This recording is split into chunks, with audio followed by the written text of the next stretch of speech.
Before I introduce myself or the theme of my speech, I recognize and acknowledge that this land does not belong to me. This land does not belong to my ancestors, and this land does not belong to Appleby.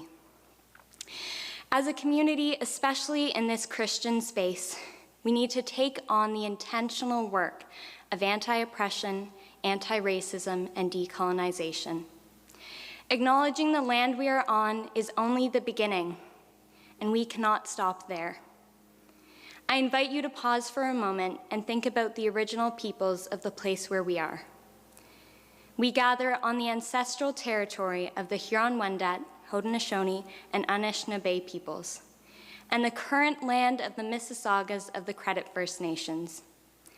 Also at this time, I acknowledge that we are called to stop, remember, and acknowledge the violence caused by overlapping histories and legacies of racialized slavery and oppression. May these acknowledgements renew in us our commitment to persist in anti-racism and anti-oppression practices. Good morning. My name is Thea Sheridan-Jonah. I use she, her pronouns, and I am so excited to be with you this morning. Although it's not in the way we might have imagined, as a community we have come together to change and adapt.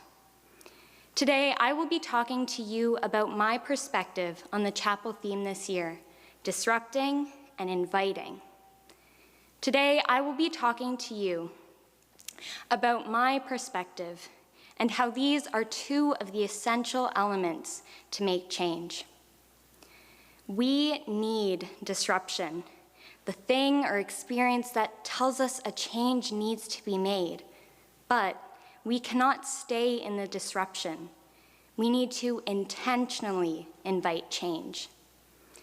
I would like to begin by telling you a story of when I needed disruption in my own life. I grew up with this fantasy of the world. No, I'm not talking about fairy tales and princes and princesses. I'm talking about the fantasy of a world where everyone is treated equally. A world where the way you look and how people perceive you is not beneficial to some and life-threatening to others. I had this idea of the world because, as a white, straight, cisgender, able-bodied Christian child with two parents, a mother and a father, and two stable incomes, I did not need to worry about how the world perceives me. I am the expectation. My parents did not need to warn me of how the world would see or treat me. They did warn me about the way I'm perceived as a woman, the need for me to be more careful around strangers, and now ingrained fear of walking alone or at night, even and especially on this campus. I don't blame them for the idea of the world I had. This fantasy, it sounds amazing, but I was allowed to believe in this fantasy because in some ways it's true for me. This fantasy was only broken when I intentionally did the work, and am still doing the work, to see the white supremacy, colorism, ableism, heteronormism, and misogyny that I have internalized throughout my life. The position of privilege I have allowed me to be oblivious to the truth of the world around me. And at times it still does. At the same time, this position of privilege means I have a responsibility to know when to use my voice and when it's time for me to listen. I've not always been good at this, and to this day, I'm still working on it. There have been times when I should have shut up and let those around me educate and talk to me and educate me. There are also times when I stayed silent and should have spoken up. One of these times was when I used to go to a Christian camp. The last year I went, the camp officially said in their hiring contract that they would not hire people in same-sex relationships.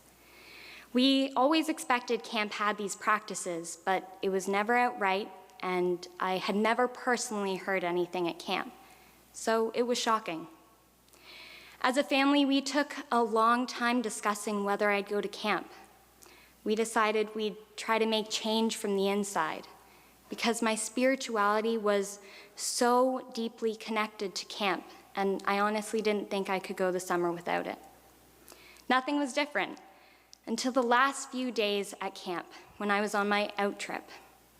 It was the very last day of the trip, and I was in the tent with the other girls, and they were talking about all the camp counselors who had left camp that year.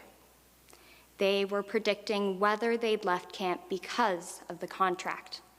Then it accelerated, and they started talking about how, and I quote, "My family would accept them and bring them into our lives to lead them back to God. As a Christian, I need to show them that Jesus loves them but wants them to change.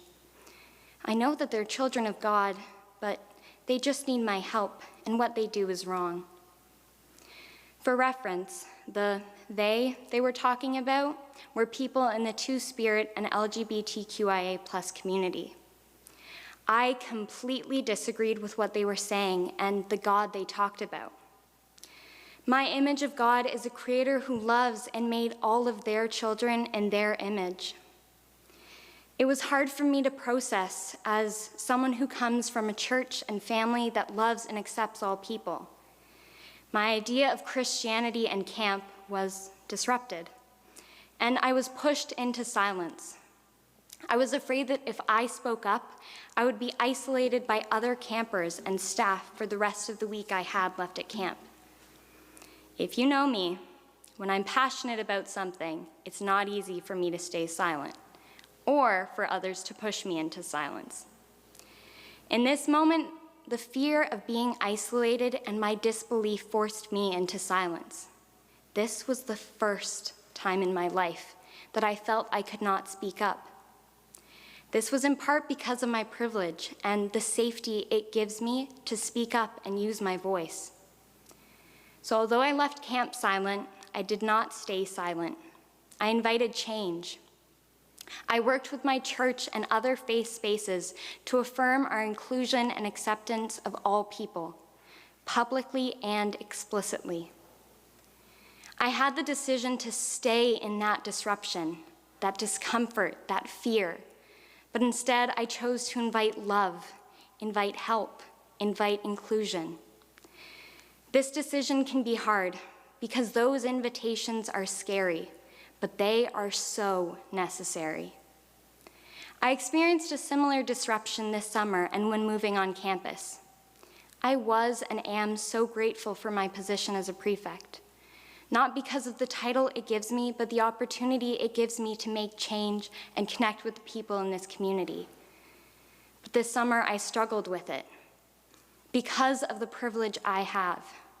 Historically and still today, people that look like me are more likely to get leadership, to be given higher positions, to get higher pay, and get more promotions. I have never needed to think about changing my name on an application. Never needed to think about if the place I'm going to has wheelchair access. Never needed to think about if someone's perception of my gender or sexuality puts me in danger. And I've never needed to think about if I got a position for image or branding. When I got this position as a prefect, I thought about this. Then I thought about the 10 white passing students on the prefect team. This doesn't mean any of them or me don't deserve their positions. It's just an observation. But it is something we need to think about and acknowledge. I questioned and still do question what I'm missing, which voices I'm not hearing, whose input is being silenced, and how me having this position reflects the white supremacy that is in every part of our society. Moving on campus only furthered the disruption I was experiencing. Talking to people and students about their experiences on campus, ones that were public and dealt with by Appleby, but still happened. Ones that were private that they didn't tell anyone about. Ones that they're scared will happen in the future. The places on campus they won't go alone, when it's too dark to be outside of their houses at night alone. The stories that they've heard but they don't know if they're true. This was all happening at the same time as my leadership position work started. The morning greetings and introducing new middle schoolers, telling them about this amazing community that they're joining, when it was hard for me to see it myself. The hardest part is knowing that it's not one or the other. Appleby, like any other institution, has issues, has history, has students who've had bad experiences. But at the same time, Appleby is this place that has been life-changing for so many people, including myself. There is so much good. And there is so much people have already done to make this community better and stronger. But there's more to do. As a community, we have been disrupted. We have been disrupted by COVID. We've been disrupted because of the bravery and vulnerability of people sharing their stories of hurt and systemic discrimination at Appleby, both publicly and anonymously. We have been disrupted by calls from students and faculty to make this community a place of love, diversity, and inclusion. These invitations can seem scary, especially for those of us with privilege, because we have this idea that equality means taking those on top and putting them on the bottom, when all equality is having everyone on the same starting line. You did not choose your privileges, but right now you get to choose your response. We get to choose to invite the disruptions because they can lead to us growing and changing as a community.